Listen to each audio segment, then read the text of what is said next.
Not worth fighting for. That's what the lawyer called it. A falling down cabin behind a dead marriage. 6 words, and Diane Kessler's whole life fit inside them.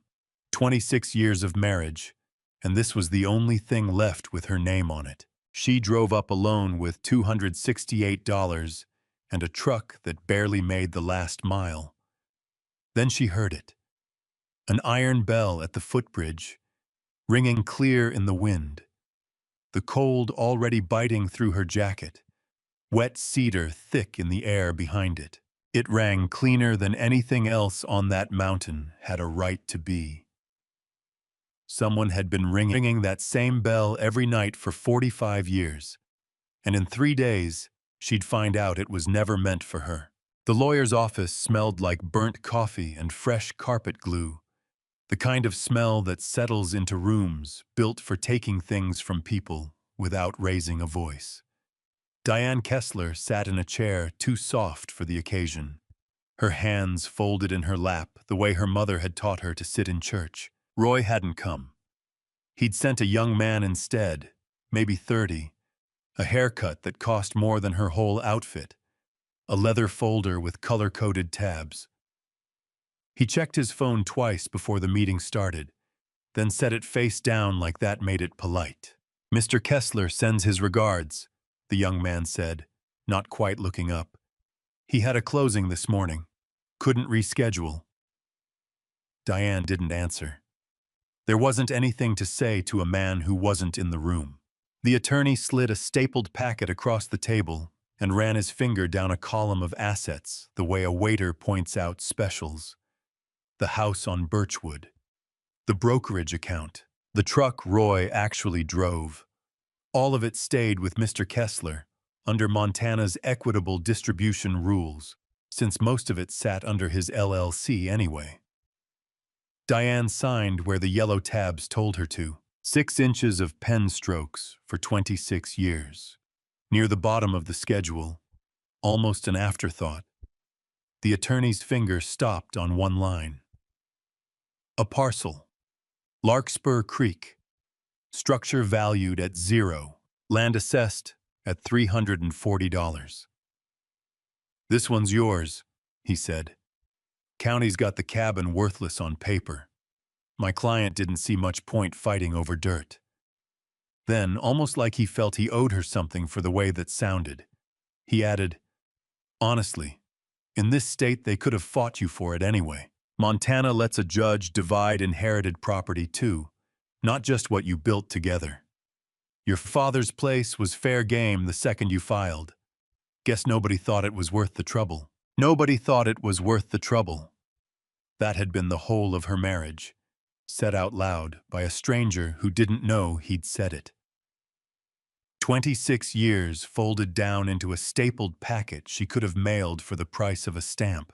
She'd been 24 when she married Roy, 27, and already running his own brokerage, already good at making decisions before anyone else in the room had finished thinking. Lily came the first year. Diane remembered how Roy used to answer for her at dinner parties, finishing her sentences with more confidence than she'd said them, and how grateful she'd felt at first. The way you're grateful for someone catching a glass before it tips. It took her a long time to understand that a man who catches every glass never lets you learn to hold one steady yourself. He'd never raised his voice. That was the thing nobody believed when she tried to explain it later. Not that there was anything to explain yet. Not in this room, not today. He'd simply decided things. Where they lived, what she wore to his company parties, that her part-time hours at the county recorder's office were cute, a word he used the way some men use a hand on your shoulder, gentle enough that you can't quite call it what it is. She'd worked there 24 years. Real work, filing deeds, easements, boundary surveys, the kind of paper that outlives the people who sign it. 11 months ago, the county merged its recording office with the one 2 towns over and handed the whole archive to a private company to scan and digitize. 6 positions gone in an afternoon, hers among them, 3 months after her father died. She was drawing partial unemployment now, enough for gas and groceries if she was careful, not enough to build anything on. She thought about Social Security more than she wanted to admit. 26 years of marriage meant she likely qualified for spousal benefits off Roy's earnings record once she hit retirement age, and it wouldn't cost him a dime of his own. That was how the law worked, she was fairly sure. But fairly sure wasn't the same as knowing, and she hadn't called anyone yet to ask, because asking meant admitting she was 50 years old and doing arithmetic on a stranger's income to figure out her own old age. The attorney slid a small cardboard box across the table, the last item on his list. Inside were the things Roy had set out on the kitchen island for her to collect, like a man clearing a counter before company came. A chipped mixing bowl that had been her mother's. A framed photo of her father in his old Forest Service coat, the patch on the shoulder gone thin at the edge. A wristwatch that no longer kept time. 26 years, and it fit under one arm. She carried it out to the parking lot and set it on the bench seat of the Ranger. The truck was the color of a dried leaf, tailgate needing a certain angle to catch, heater that took 10 minutes to make up its mind about anything. Roy had bought it for a job site once and forgotten it existed, the same way he'd forgotten a lot of things that turned out to matter. Diane sat behind the wheel with both hands at 10 and 2 and didn't start the engine. $268 sat in her checking account. 183,400 miles sat on the odometer. 26 years sat in a box she could lift with one arm, and none of the arithmetic added up to anything she recognized as a life. On the passenger seat, still folded from the mail, was a deed her father's attorney had sent the week after the funeral. She hadn't opened it fully then. She hadn't wanted to think about a rundown cabin behind a dead tree line while she was still learning how to breathe without her father in the world. She started the truck. At the second red light out of town, waiting for it to change, she unfolded the paper because she couldn't help herself anymore. The type was faded, the fold lines soft from being handled by hands at the county office that weren't hers anymore. The Ashworth parcel. Larkspur Creek. Deeded to Diane Marie Ashworth Kessler under the last will and testament of Wendell Ashworth, deceased. She had no plan beyond selling it and being done. The light turned green behind her before she noticed. Someone honked, not unkindly, just reminding her the world kept moving, whether she was ready or not. Diane pointed the truck west, toward the mountains, and let the town thin out in the mirror behind her.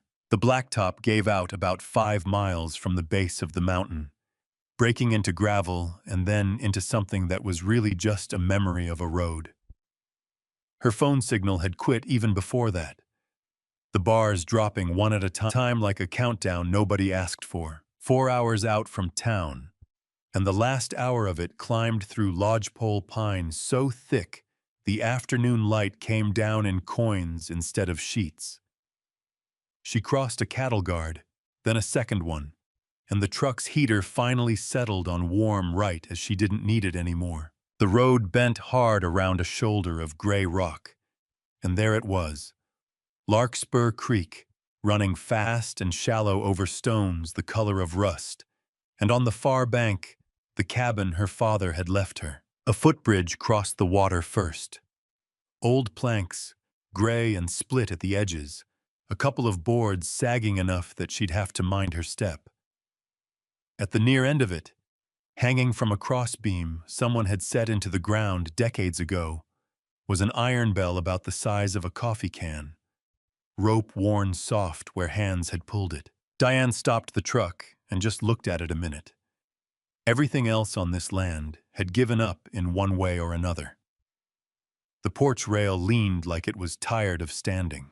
The tin roof had gone the color of an old nickel, rust bleeding down in long streaks from a hole at the north corner.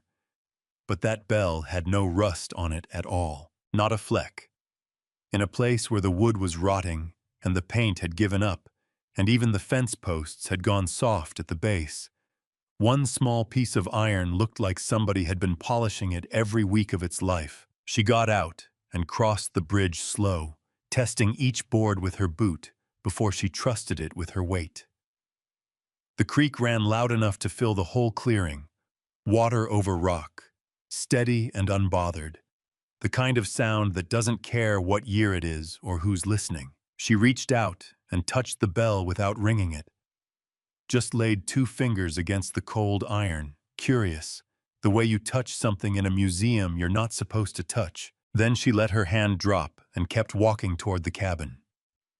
Up close, it was smaller than she remembered from childhood summers, and rougher, the way things always are once you're old enough to see past their good bones. One window was cracked corner to corner, patched from the inside with plywood, cut a little too small. The porch dipped where a post had rotted through at the base. Moss had climbed the north wall in a slow green tide. The county assessor had called this place worthless, and standing there, she understood exactly why somebody looking at a spreadsheet would agree. And yet, the walls stood square. The door, when she got the old brass key to turn, gave a stiff, honest complaint, and then let her in. No daylight showing through the roof, no give in the floor under her boots. The smell hit her before her eyes adjusted to the dark. Cedar and cold ash, and under that, something mineral, the smell of a room that's been holding its breath a long time. Diane stood in the doorway and didn't go any further in. It was the smell that stopped her. Not the room, not the shape of it. The smell. It pulled her back to a summer she hadn't thought about in years, back before Roy, back when she still came up here as a girl, and her father would already have supper going by the time the light turned gold on the ridge. She'd been happy that summer in a plain, uncomplicated way she hadn't managed to be happy again for a long time after. She didn't decide to remember it. It just arrived.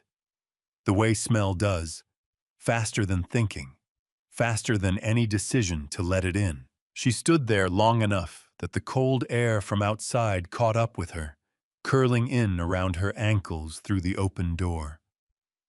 The wood stove sat square in the middle of the room on a hearth of flat creek stone, the same as always. A plank table by the window, 2 chairs, one leg mended with wire so old it had gone the color of the wood. On a peg by the door hung her father's canvas coat, faded down to the color of dust, a Forest Service patch worn thin at the shoulder seam. She didn't cross the room to touch it. Not yet. She set her bag down just inside the threshold and went back out to the truck for the rest. A sleeping bag she'd thrown behind the seat out of habit more than plan. A cooler with 3 days of groceries.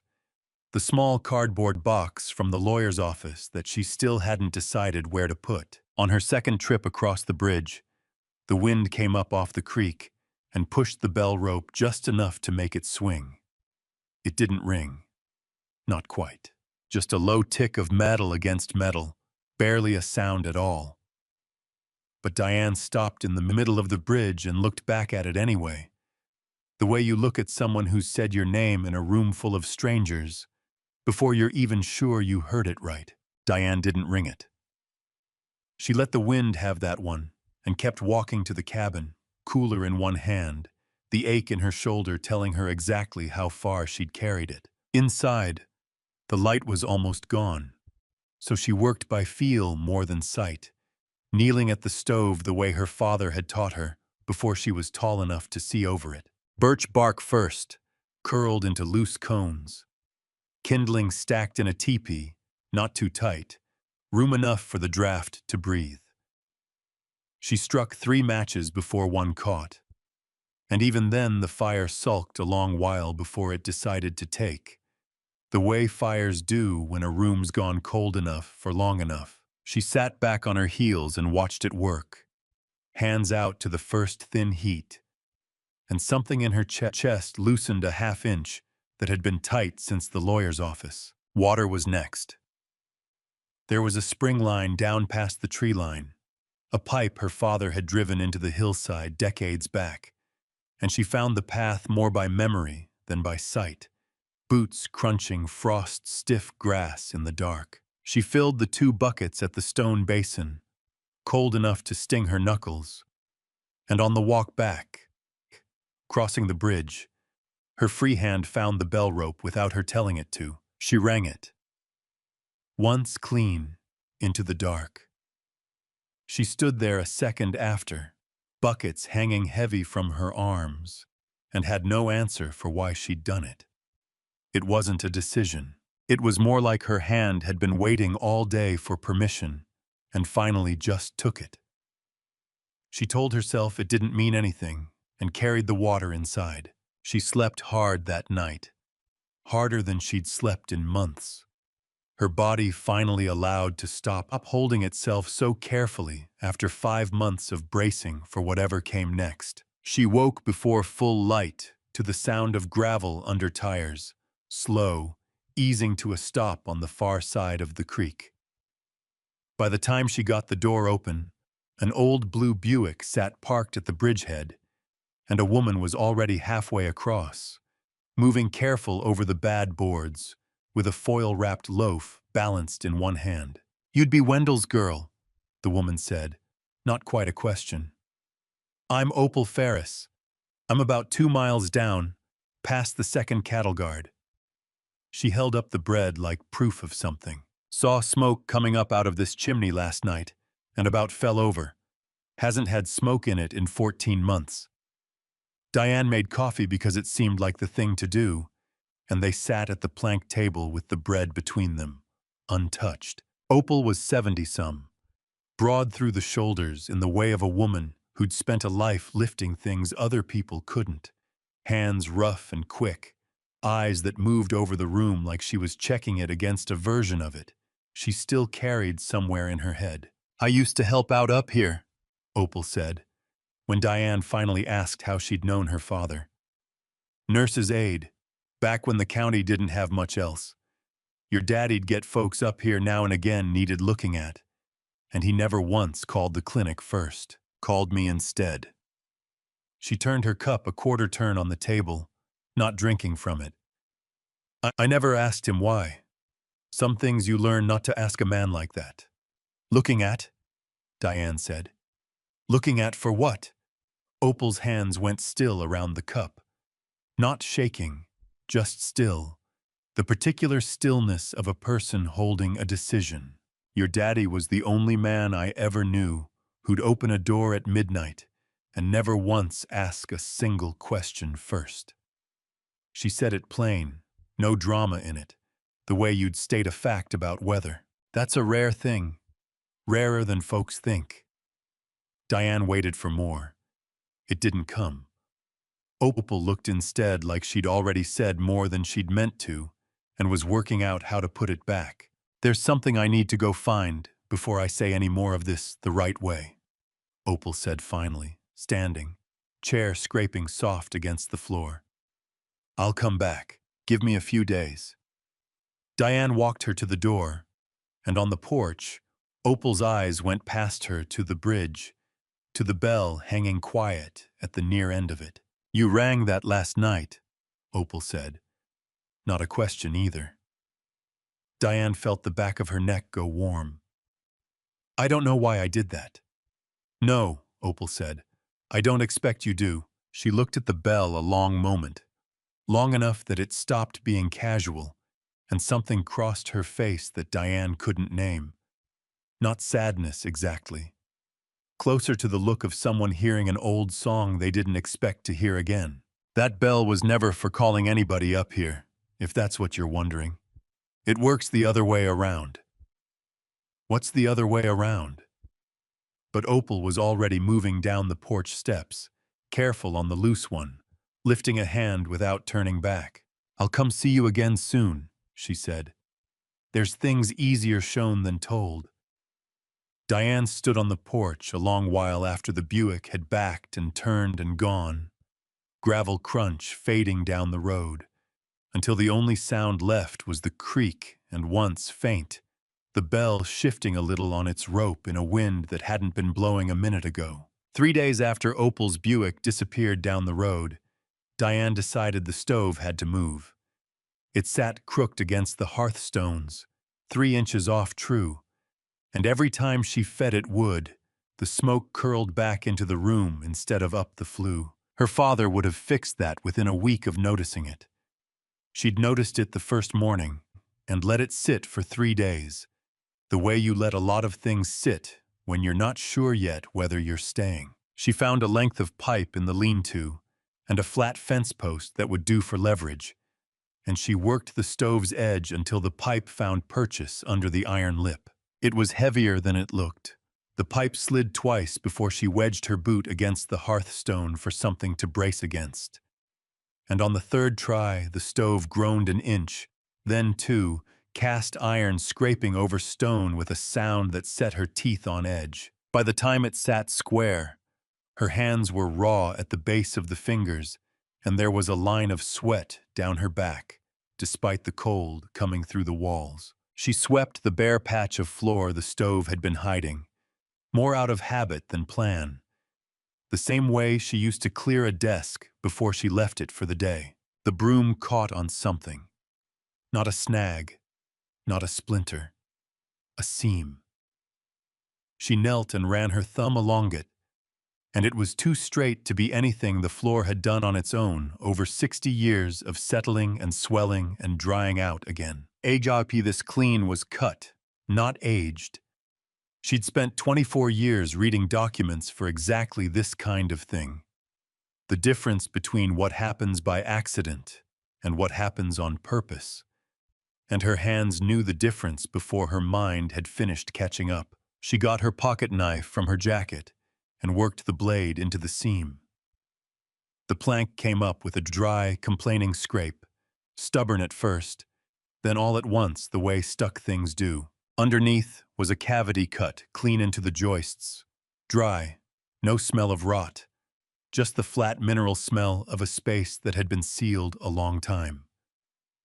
Cold air came up out of it against her face. Inside sat a leather-bound book, soft-cornered the way leather gets from being opened and closed 10,000 times. Beside it, a tin box gone rust-colored at the seams. Under both, folded flat, something that might have been a map. She lifted the book out with both hands, the way you'd lift something that might not hold its own weight, and set it on her knee. The leather had gone dark and smooth, where a thumb had worn a path across the corner for longer than she could guess. She opened the cover. The first page wasn't a first page at all. No date, no name. Just 2 columns ruled down the middle in pencil, straight as if he'd used a real edge to guide the pencil, which, knowing him, he probably had. The left column was numbers. Inches, she thought. Maybe feet. Times of day written in a shorthand she recognized without being able to say why. The right column was different. Initials. A date beside each one. Then a few words, no more, cut short like a man who'd learned to say only what needed saying and nothing else. She didn't understand either column, not yet. But she knew the handwriting the way you know a voice on the phone before the person says their name. Small, square letters that leaned just slightly uphill, the same lean she'd watched cross 100 Forest Service reports as a girl sitting at his knee while he worked. Her hands found the next page before her mind gave permission, and the one after that, and the one after that. Somewhere around the 20th page she noticed she was counting. Not reading, counting. Dates, gaps, whether the gaps were regular, whether anything skipped. 24 years behind a recorder's desk does that to a person. You stop being able to look at a stack of dated entries without your hands wanting to sort them. She counted 45 years of dates before her hands stopped turning pages. 45 years. And as far as she could tell without reading a single word past the initials, not one had been skipped. Not one gap wide enough to be a missed week. let alone a missed year. Whatever this was, whatever these two columns were keeping track of, somebody had done it every single day for longer than Diane had been alive to notice. She sat back on her heels on the cold floor, the ledger open on her knee, and her hands weren't turning pages anymore because they'd started to shake. It wasn't the discovery that did it. She'd known something was under that floor the second the broom caught the seam. That part of her had been braced for a while now, ever since the bell, ever since Opal's face on the porch. What undid her was smaller than that. It was the handwriting. It was recognizing, sitting there in the cold room, with dust still hanging in the last of the daylight, that some part of her body had spent her whole childhood memorizing the exact slant of her father's hand without ever once deciding to. She closed the ledger, both hands flat on the cover, and didn't open it again that night. She went back to it the next morning, coffee gone cold at her elbow before she remembered it was there. The left column made sense to her once she sat with it long enough. Inches. Times, always early. 6 o'clock or near enough to it. A note some mornings that read twice. Dry spell in a hand pressed harder into the paper than the rest. It was a waterlog, measurements of the creek, kept with the same discipline. A man keeps a heart medication schedule. Never skipped, never late. Going back so far, the ink on the earliest pages had faded to the color of weak tea. Once, tucked into the margin of an early page, she found a name that wasn't her father's. C. Ashworth, priority 1937. And under it, smaller, W. Ashworth, filed 1958. Her great-grandfather. Her grandfather. Men she'd only known from a photograph on the mantel, now sitting in the margin of her father's handwriting, like they'd been waiting there the whole time. The right column was the one she couldn't get her mind around. Beside each water entry, in the same hand, in the same ink, a second note. Short. Clipped. No names, only initials, sometimes not even that. Just a letter and a dash. Fed. Gone before light. Told her the gate's not locked. A date beside a set of initials that read T, or T and nothing else. Then 3 days later, the same initials again with the single word left. She read another 20 entries before the pattern settled into something she could name. And once she saw it, she couldn't stop seeing it. A woman, a mill worker's wife, no name given, just bruise, wouldn't say how. A boy, 17 maybe, run off from somewhere east, fed 2 nights and driven partway to a cousin's the third morning. A man after what her father only called a bad shift underground, given coffee and a place to sit until his hands stopped shaking enough to drive himself home. None of them had names. All of them had a date and a handful of words, and at the end of nearly every entry, some version of the same 6 words told them the gate's not locked. She understood, sitting there with the lamp throwing its small circle of light across the table, that the 2 columns had never been separate. The water measurements were the reason nobody thought twice about a man walking his fence line at odd hours, checking the creek before dawn, keeping a lamp lit past midnight in a cabin at the end of a dead-end road. A watermaster's assistant measuring flow was above suspicion. A man just sitting up all night was. He'd built himself a reason the whole county could see, and hidden the real reason behind it, in the same ledger, in the same hand, for 45 years. Diane read for a long while without moving much beyond turning a page, the fire ticking low behind her, the lamp needing its wick trimmed twice before she noticed enough to do it. Then she came to an entry with no initials at all. Just 2 words, underlined once, light enough that he must have done it without much pressure on the pen. Thank you. Under it, in the same careful, uphill hand, for letting me go without one question. She read it out loud. She didn't plan to. It came out of her on its own, quiet, into a room that had nobody else in it to hear. And something about hearing her own voice say those words undid a knot she hadn't known was still tied. She cried then, sitting at the table in her coat because she'd never taken it off, both hands flat on the page like she could hold the sentence still. Not for the marriage, not for the lawyer's office, or the box she could carry with one arm, or any of the last 5. She cried for a man who'd spent half his life making sure strangers never had to explain themselves to him, and who'd never once, not one time in 50 years, made his own daughter feel the opposite of that. She understood now why he'd never told her. Not because he didn't trust her, because telling her meant handing her a truth that could get somebody hurt if it ever got repeated in the wrong kitchen, at the wrong dinner table, to the wrong husband. He'd carried it alone on purpose. He'd carried it alone so she never had to decide who was safe to tell. The fire had gone down to almost nothing by the time she picked the ledger back up. She was close to the end of it now, the last third of the pages. The ink there a little shakier than it had been at the start. The hand of a man further along in years than he'd been when he began. She turned another page, then another, mostly out of the same habit that had made her count them the day before.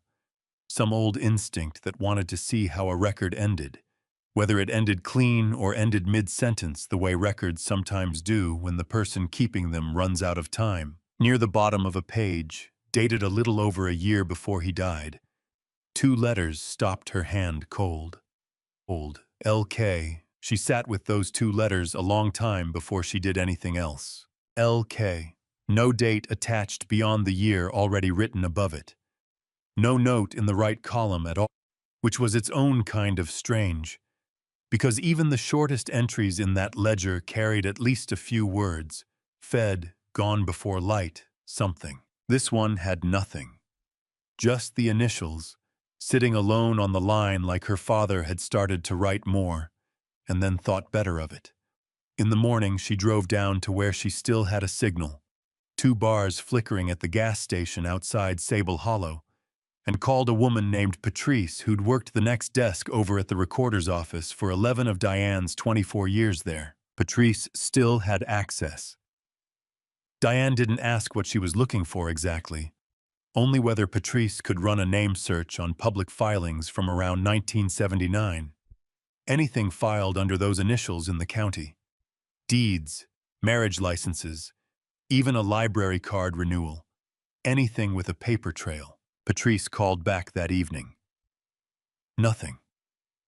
Not a deed, not a court filing, not a single public record anywhere in the county from that year with those initials attached.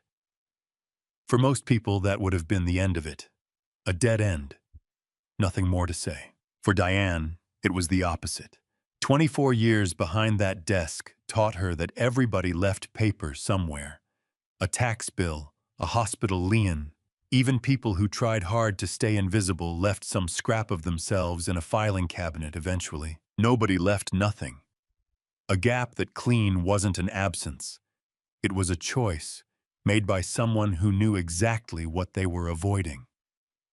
She was still turning that over 3 days later when Opal's Buick came up the road again, right on the timeline she'd promised.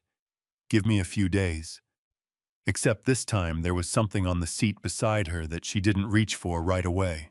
They sat at the same table as before, and Diane didn't wait long before she turned the ledger around and slid it across, open to the page. She watched Opal's eyes find the 2 letters before she'd even finished pushing the book all the way across the wood. Opal went still. Not surprised still. Diane had seen surprised before, on plenty of faces across a courthouse counter. And this wasn't that. This was the stillness of someone arriving somewhere they'd known they'd eventually have to arrive. Bracing without meaning to show they were bracing. Her hand came down flat on the page, fingers spread, and it didn't lift again for a long moment, like she needed the weight of her own palm to keep something in place. "There's no record of anybody with those initials," Diane said. "Not a deed, not a license, nothing. I had someone check." "No," Opal said. "There wouldn't be." "Why not?" Opal's hand stayed where it was. Her eyes had gone somewhere past the table, past the room, out toward the bridge. Diane could just see through the window if she turned her head. "Some names don't end up in a filing cabinet, honey.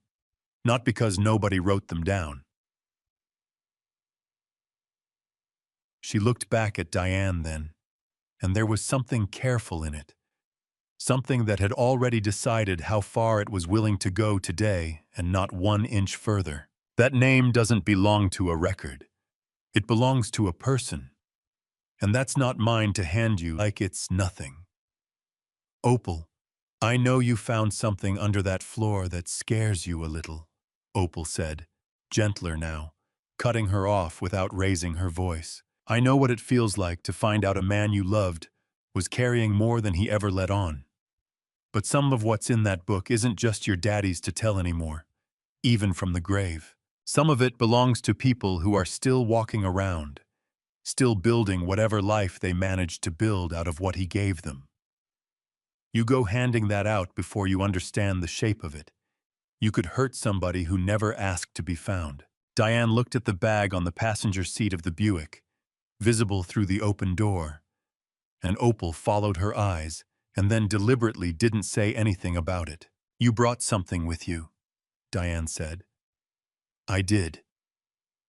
Opal stood, chair scraping the same way it had the first time, like she'd decided the conversation had gone exactly as far as it was going to go today. "And I'll bring it in when I'm ready to say it right, not before. Some things you only get to say, and I mean to say this one right." She was at the door before Diane found her voice again. "Opal, please." Opal paused with her hand on the frame, not turning around right away. When she finally did, her face had softened into something closer to sorrow than secrecy. "Give me till Thursday," she said. "There's a photograph in that bag, and I've carried it 45 years without showing a soul. I want to be sure my hands are steady before I take it out." Thursday came in gray and still, the kind of morning that doesn't decide what kind of day it wants to be until well past noon. Diane had coffee made before she heard the Buick, and she was standing on the porch by the time Opal came across the bridge, the canvas bag from before, hanging from her shoulder, both hands free this time, like she'd needed them steady for the crossing. They didn't sit at the table.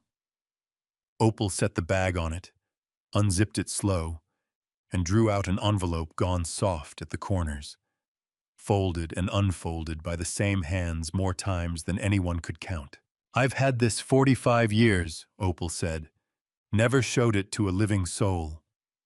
She held it a moment longer before she passed it over, like she was giving something up rather than handing something down. "She put it in my hand the morning she left.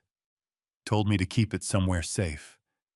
Said if anybody ever needed proof she'd been here, at least there'd be this." Diane opened the flap and slid the photograph out. The paper had gone thin at the folds, nearly translucent, worn slow over years, one anxious unfolding at a time. A young woman stood near the footbridge. This bridge, Diane realized, the same iron bell just visible at the edge of the frame, with a boy beside her, 6 or 7 years old, squinting against sun that must have been low and hard that morning. The woman's hand rested on the boy's shoulder, not holding him exactly, more like she was making sure he was still there. Diane looked at the boy's face for a long moment, before anything in her chest understood what her eyes already had. The chin, the set of the jaw, a little stubborn even at 7. The eyes narrowed the same particular way against light. That was Roy's chin. She'd known that chin for 26 years. The room went very quiet around her. Not silence exactly, just a kind of quiet that swallowed the creak sound and the settling of the fire, and left only her own pulse, loud in her ears. She sat down without deciding to sit, the chair catching her more than she chose it. "That's Roy," she said. It came out flat, disbelieving, a statement asking to be contradicted. Opal didn't contradict it. "Her name was Loretta," she said. "Loretta Kessler. That's the name I never wrote down anywhere. Not once, not for 45 years, because your father asked me not to, and because after a while I didn't need reminding why." Diane's hand had gone still on the photograph, thumb resting near the edge like she was afraid pressing harder might tear it. "She came up here one night in the fall of '79, Opal said, quiet now, choosing each word like she'd rehearsed which ones she was willing to spend. "Middle of the night, no coat. That boy wrapped in a blanket that wasn't hers. Your daddy fed them both, put them up in the loft. Didn't ask her one question, she didn't offer up herself." She paused. "Her husband had a temper the whole town knew about, and nobody back then had the nerve to say out loud. That was just how things were talked around in those days. Or not talked around, more like." "How long did she stay?" "3 nights. Your daddy drove her part way himself on the 4th morning, far enough to catch a bus south. She ended up in Arizona eventually, far as I ever heard. Never came back through here again." Opal's eyes went to the photograph in Diane's hands, and something moved across her face. Old grief worn smooth at the edges, the way grief gets after enough decades. "She gave me this before she got in that car. Said keep it somewhere safe.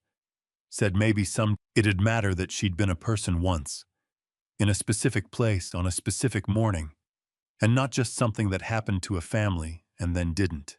And Roy," Diane said.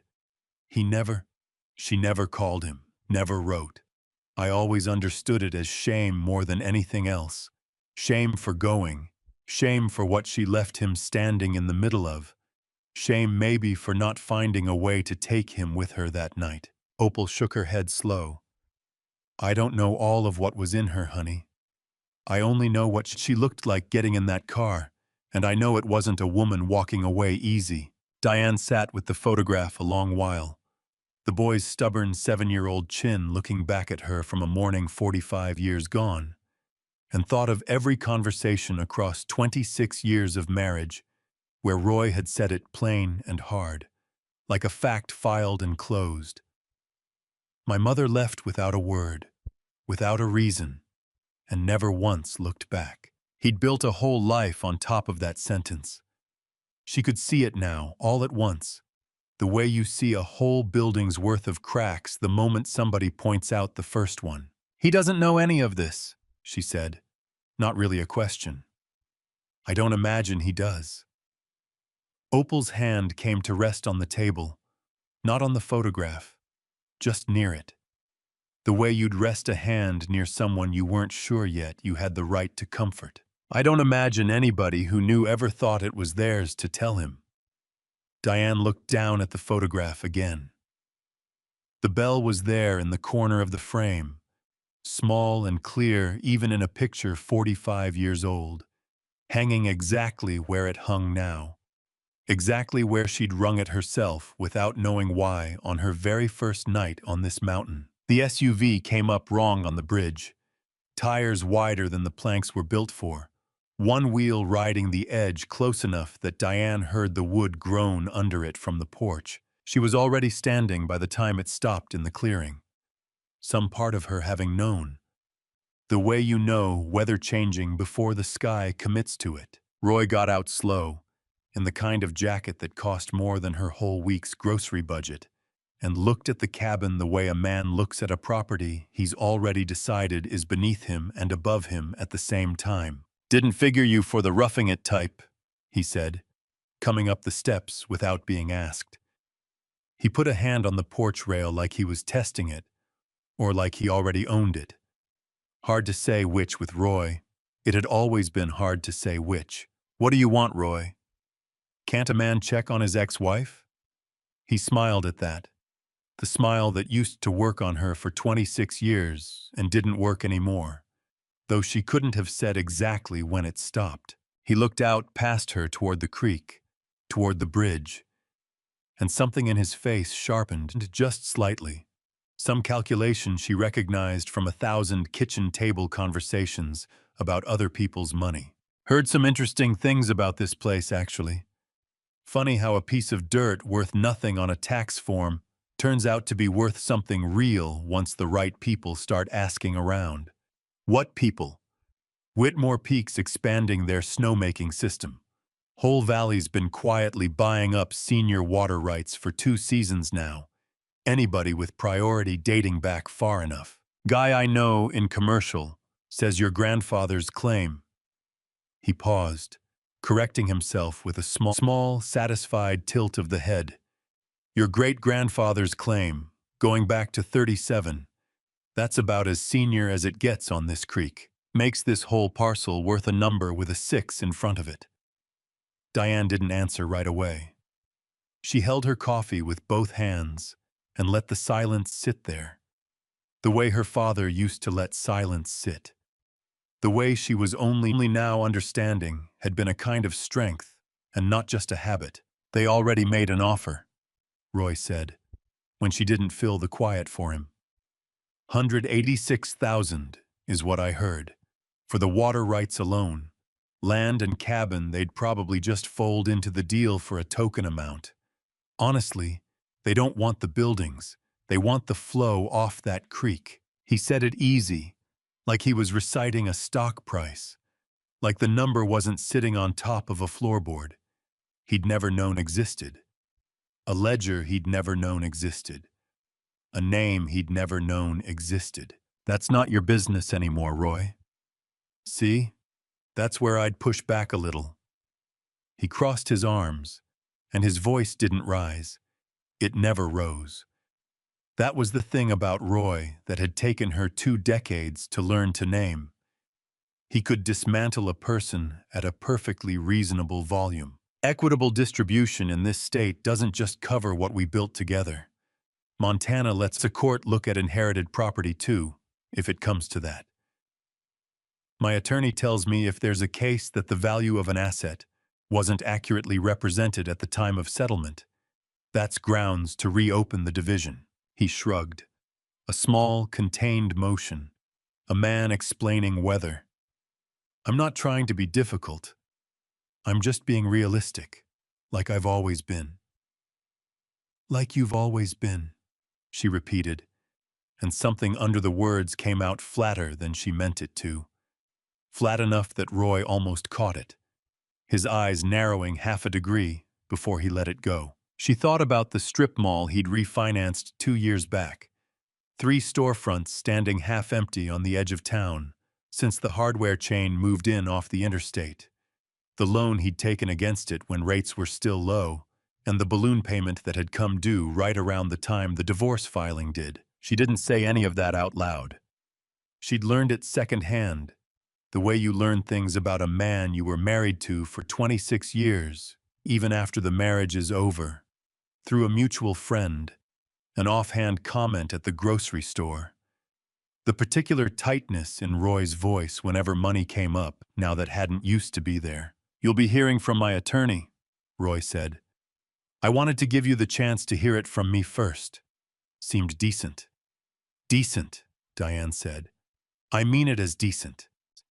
And here was the thing about Roy that she understood now, in a way she hadn't at 24, hadn't at 30, hadn't even fully at 49, standing in that lawyer's office signing away a life in 6 inches of pen strokes. He believed it, every word. He wasn't performing decency for her benefit. In his own accounting, this was simply how a reasonable man behaved when new information came to light. A fair renegotiation between adults.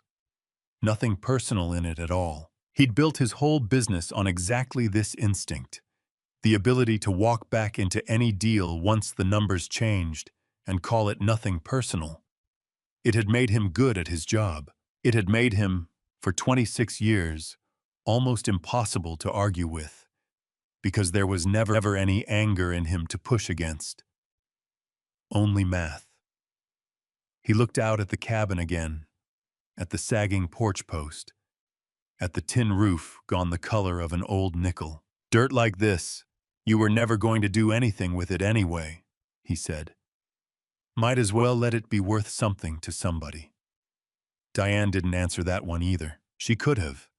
She had, sitting folded in the drawer just inside that door, a photograph 45 years old that would take the ground out from under him faster than any lawyer's letter he was planning to send. She could see, with a clarity that almost frightened her, exactly how it would land.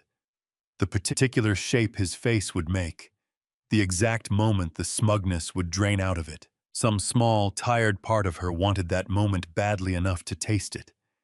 She didn't reach for it. Not yet.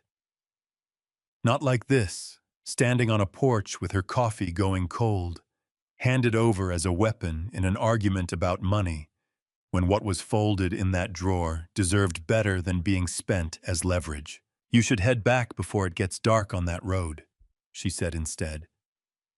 Roy looked at her a second longer than the sentence called for, like he'd expected more of a fight and wasn't sure what to do with the absence of one. Then he nodded. The way he nodded at the end of every negotiation, he considered basically settled, and went back down the steps toward the SUV.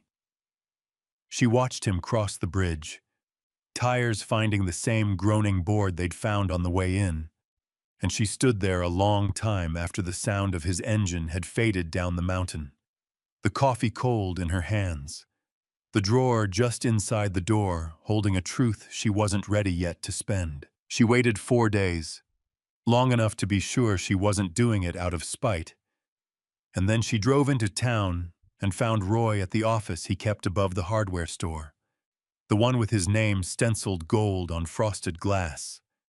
Kessler Realty, a little chipped at one corner of the K. He looked up when she came in, surprised in a way he tried to cover fast. Didn't expect you to just show up. I won't take long. She stayed standing, didn't take the chair across from his desk, because some part of her understood this wasn't a conversation to have sitting down. There's something I found up at the cabin, about your mother. Roy's face did something complicated, something that started as confusion and hardened almost immediately into suspicion. The particular suspicion of a man who spends his working life assuming everyone across a negotiating table is angling for something. My mother, he repeated. My father kept her safe up there. One night in the fall of '79. She had you with her. You were 6. Diane kept her voice level, the way you keep your hands steady setting something breakable on a table. I have a photograph. I have his own handwriting about it. I wasn't going to hold on to that and let you find out some other way. For a moment, he just looked at her, and she watched something in him try to find the shape of what she'd said and fail to fit it anywhere. Then his face closed. This is unbelievable. He stood, chair rolling back hard against the wall behind him. You're bringing me a story about my dead mother 2 weeks after I mention a water rights offer, and you expect me to believe that's a coincidence? Roy, you've got a lawyer telling you how to make this ugly, is that it? Manufacture something, muddy it up, make me look like I'm fighting some saint's daughter over a piece of dirt. His voice climbed for the first time in as long as she could remember. 26 years of a man who never raised it, finally doing exactly that. Right here, in an office that smelled like carpet cleaner and printer toner. My mother left. She walked out on a 6-year-old boy and never once picked up a phone in 45 years. That's the whole story. That's all there ever was. I'm not making anything up. Get out, Diane. He said it quiet again, which was somehow worse than the shouting. Get out, and don't bring me a fairy tale about my mother to win a property dispute. She left. She didn't push it further.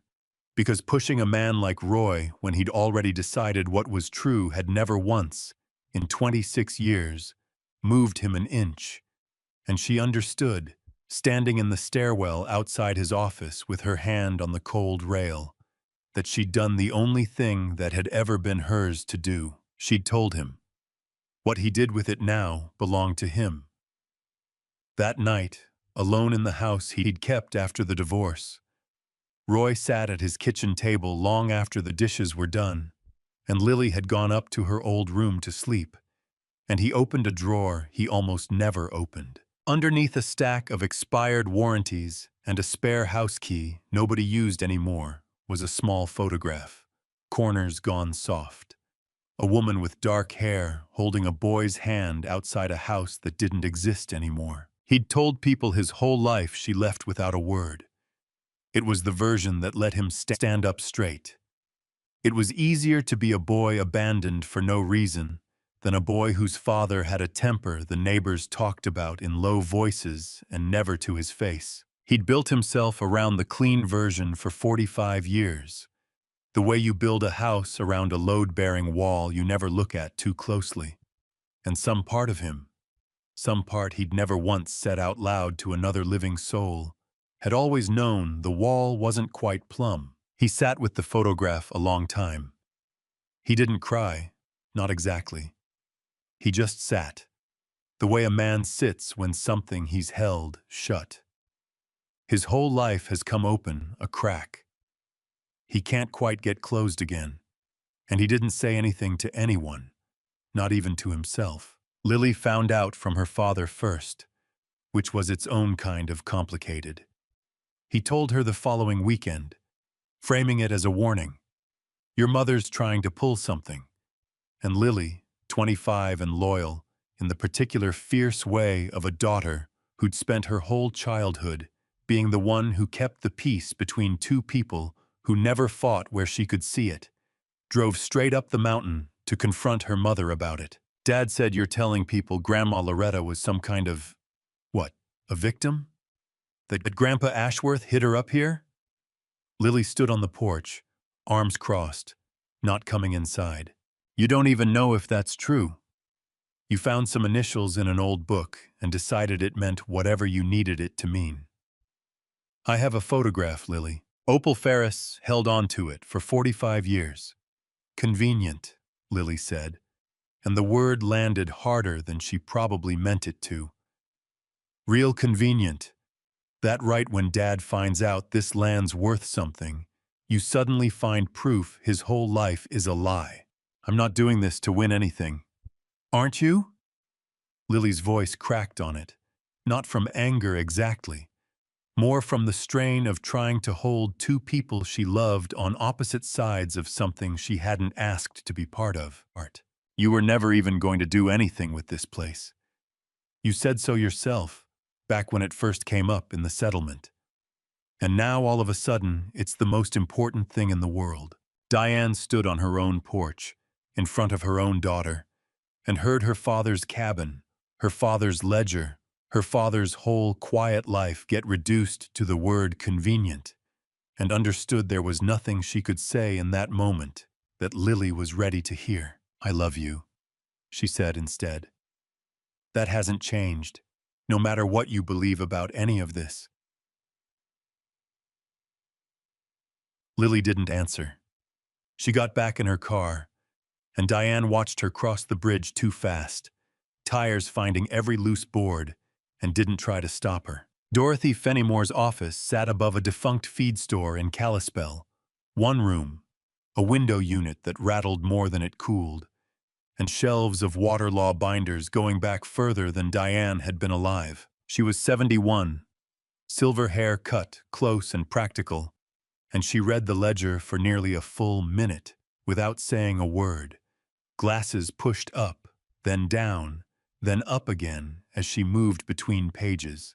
Your great-grandfather filed priority on this creek in 1937, Dorothy said finally, not looking up. That's about as senior as water rights get in this valley.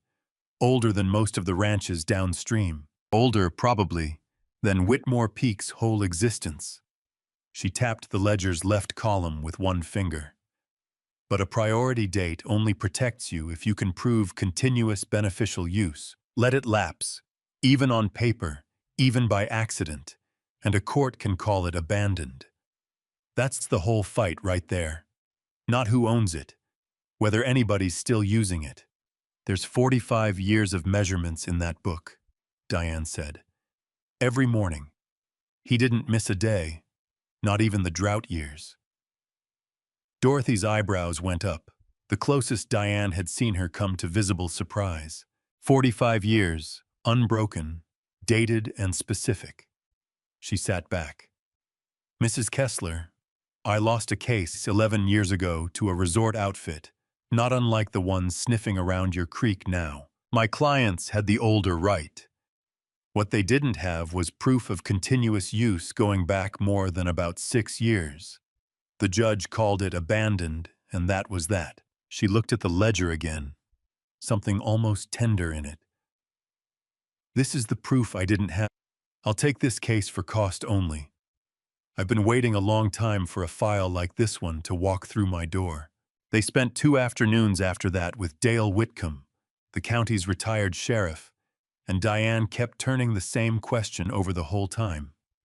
Whether 45 years of a dead man's handwriting could stand up against a lawyer who did this for a living. Dale laid the 1937 filing next to Wendell's log and matched the flow numbers against drought years on record, his thick hands turning each page slow, like it might tear if he rushed it. Diane did the same work she'd done her whole career, flagging dates, checking gaps, and somewhere in the second afternoon, coffee gone cold at her elbow, she noticed she'd stopped being afraid of what they might find. Now, your ex-husband's motion, Dorothy said, on the second afternoon, setting her coffee down with the particular precision of someone about to say something she wanted heard clearly.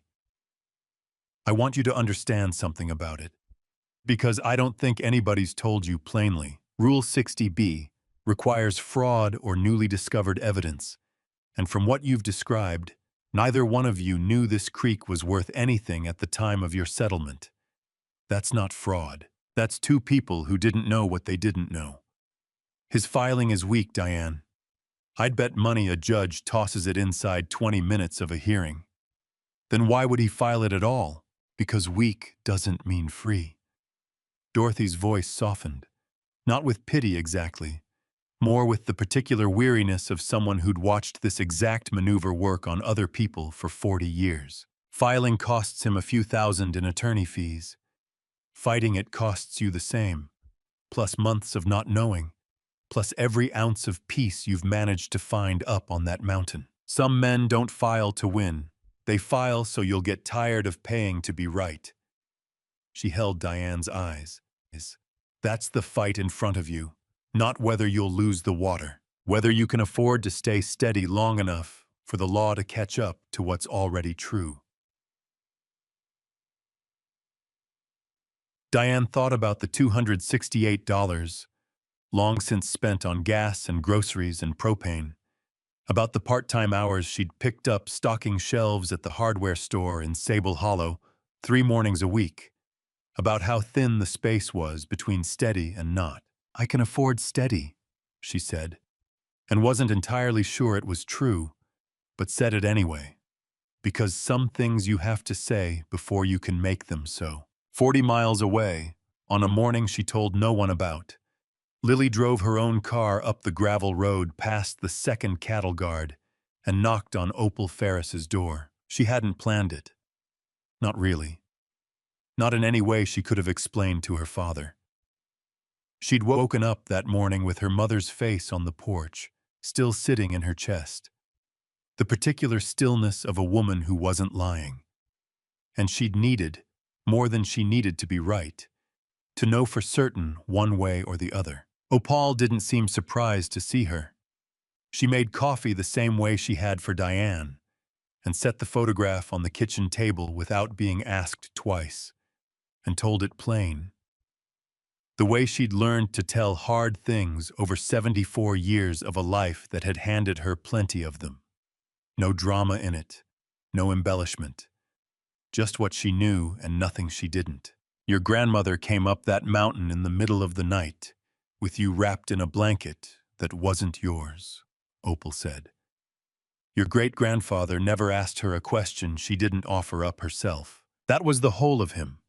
She left for Arizona 4 days later and never came back. And I believe to my last day that was shame-talking, not indifference. A woman doesn't leave a photograph like that with a stranger if she doesn't love the boy in it. Lily held the photograph a long time. The same soft, worn corners her mother had held 2 weeks before. The same stubborn 7-year-old chin she recognized without needing anyone to point it out to her, because she'd grown up watching that same chin set, the same way across 1,000 dinner tables. She didn't cry in front of Opal. She thanked her, careful and quiet, and drove back down the mountain with the radio off, both hands on the wheel at 10 and 2, holding it steady, the exact way her mother held a wheel, a habit she'd never once noticed until this particular drive, on this particular morning, with a photograph of her grandmother sitting on the passenger seat where she could still see it out of the corner of her eye. She didn't call her father that night. She wasn't ready yet to say out loud what she now believed, or to watch his face while she said it. But something in her had shifted, quiet and permanent, the way ground shifts under a house long before anyone standing inside it notices the first crack in the wall. The hearing was set for a Tuesday morning, in a courtroom too small for the weight of what was about to happen in it.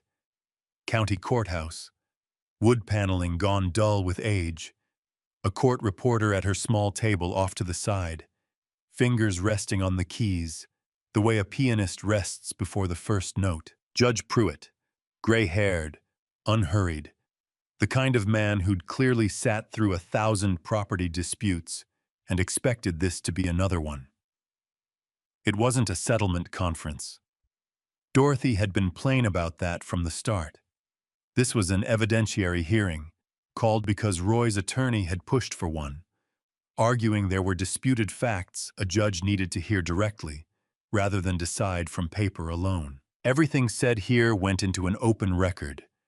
Nothing here was shielded the way a mediation would have shielded it.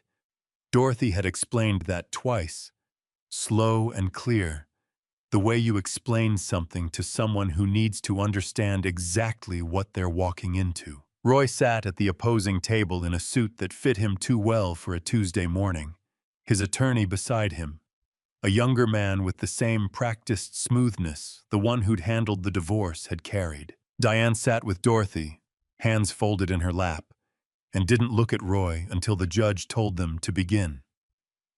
Dorothy went first. She laid it out the way she'd laid it out for Diane weeks earlier, the priority filing from 1937, senior to nearly every claim on the creek, and then, page by page, projected onto a screen the county clerk had wheeled in for the occasion, 45 years of unbroken measurement, every morning. Drought years marked twice. No gap wide enough to argue abandonment. No year unaccounted for. Continuous beneficial use isn't a technicality, Your Honor, Dorothy said. It's the entire question, and Mr. Ashworth's record answers it more completely than any I've presented in 30 years of water law. Roy's attorney tried to push back on the settlement's original terms, tried to argue Diane had known or should have known the parcel's potential value at the time of the divorce. Dorothy answered that one calmly, too. Neither party had known, she said, because neither party had any reason to. The water rights hadn't drawn outside interest until months after the decree was final. There was no concealment. There was only a piece of land nobody had thought to look at closely until a resort's expansion made it worth looking at. Diane watched Roy's jaw work while his own attorney's argument thinned out in real time, watched him understand. The way you watch a man realize a door he thought was still open has quietly locked. And when the legal ground gave out under him, He did what people do when the ground gives out. He reached for something else to stand on. "This isn't about water rights," Roy said, cutting in before his attorney could stop him, his voice carrying that same easy, reasonable tone he'd used on the porch, except tighter now, thinner. "This is about a woman who's spent months building a story to make herself look sympathetic in front of a judge. She shows up with some old photograph, some secret ledger, right when it's convenient." "Mr. Kessler," the judge said, mild, a warning. "I have something to say," Diane said, and her own voice surprised her with how level it came out. She looked at Dorothy first. Dorothy gave the smallest nod. Then Diane looked at Roy. "I wasn't going to bring this here," she said. "I told you already in your office because I thought you deserved to hear it privately, not in a courtroom. You didn't want to hear it then. But since you're standing here accusing me of building a story, I want the record to show what's actually in that ledger." She kept her eyes on him, not on the judge, not on either attorney. "Your mother's name is in my father's handwriting. October of 1979. He fed her. He gave her and a 6-year-old boy a place to sleep for 3 nights. He drove her partway to a bus himself on the 4th morning. That boy was you, Roy." The court reporter's fingers had been moving steady the whole time, an even, practiced rhythm nobody in the room had been paying attention to. They stopped. Roy went very still. "That's not," he started, and the sentence didn't finish. His attorney put a hand near his arm, a small, cautioning motion, and Roy shook it off without seeming to notice he'd done it. "There's a photograph," Diane said, quieter now. "A woman named Opal Ferris kept it 45 years. Your mother gave it to her before she got on that bus, in case anyone ever needed proof she'd existed. She left." Roy's voice had lost the courtroom polish entirely now, gone somewhere younger, somewhere Diane had never once heard in 26 years of marriage. "She left without a word. That's what happened. That's what always happened." "That's what you were told," Diane said. "Or what you told yourself, because the other version was harder to live with." Roy's hands had found the edge of the table, both of them, gripping it the way a man grips something to keep from swaying. "I want to see it," he said. "The photograph. I want to see it right now." And there, in that sentence, in the crack running straight through the middle of it, was something Diane hadn't heard from him in 26 years of marriage. Something with no calculation in it at all. No angle, no reasonable tone laid carefully over the top. Just a boy, still 6 years old, somewhere underneath all the suits and the SUVs and the careful decisions made on other people's behalf, who had spent 45 years believing the wrong story about the person who loved him first. "My mother had a temper my father never talked about," he said. To no one in particular. To the room, to the reporter still frozen with her fingers above the keys. "I used to wonder. I never let myself wonder very long." The judge let the silence hold a moment before he spoke, not unkindly. "We'll take a short recess," he said. Roy's attorney leaned toward him, said something low that Roy didn't appear to hear at all. Dorothy, beside Diane, folded her hands and didn't say a word, because there was nothing left that needed arguing. A man does not break like that over a story he's known was false. He breaks like that over a truth he's spent a lifetime refusing to let himself see, arriving all at once, in a room with a stranger typing it into the permanent record. The ruling came in a thin envelope, nothing dramatic about it at all. 3 pages and a court seal, tucked in among a water bill and a flyer for the volunteer fire department's pancake breakfast. Diane read it standing at her own mailbox at the end of the bridge, cold seeping up through her boots from the frost still holding on in the shade. Roy's motion, denied. The water right. Confirmed. Priority dating to 1937. Unbroken by 45 years of continuous, documented use. No hearing headline, no gavel, no speech.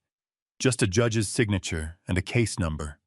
Closing something that had taken up so much room in her chest for months, down into 3 pages, she could fold and put in her coat pocket. She turned the offer down 2 weeks later.